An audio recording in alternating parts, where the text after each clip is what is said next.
Hello everyone! In today's video, I'll show you how to open an ANC bank savings account in Australia. So let's get started. First, go to anc.com.au on your browser. At the top menu, click Personal, then select Bank Accounts.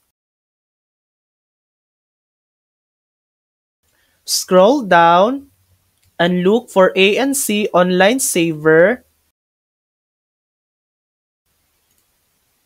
then click Apply Online Now.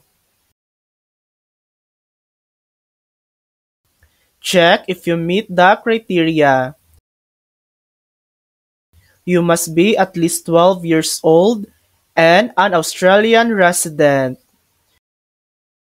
Choose whether you want a single or joint account, fill in your personal details, and follow the on-screen instructions to complete your application. And that's it. You've successfully opened your ANC Bank Savings account online. Thanks for watching. If this video helped you, please like and subscribe for more helpful tutorials.